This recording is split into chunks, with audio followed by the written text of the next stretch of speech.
रात के 9 बजे पति ऑफिस से घर आया।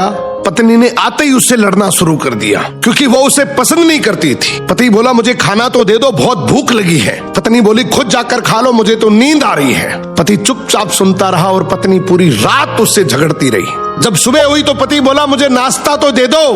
पत्नी गुस्से में बोली मैं तुझसे तंग आ गई हूँ, भगवान करे तुम मर जाए। पति कुछ नहीं बोला और चुपचाप ऑफिस चला गया। दोपहर में पत्नी अपने बच्चों को स्कूल से लेकर घर वापस आ ही रही थी कि उसने देखा उसके घर के सामने भीड़ लगी हुई है। वो घबराकर पास गई तो देखा उसके पति की लाश घर के सामने पड़ी हुई है। उसके ऊपर कयामत सी टूट पड़ी। मन में सन्नाटा छा गया।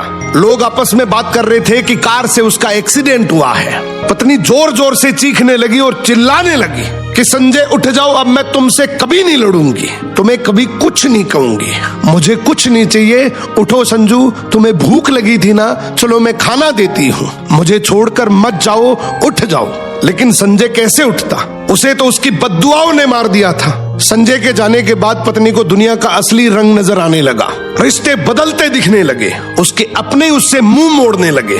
लोग उसे गंदी नजरों से देखने लगे। कुछ ही दिनों में उसका घर भी उससे छीन लिया गया। जो हिस्सा उसका बनता था ससुराल वालों ने उसे दे दिया।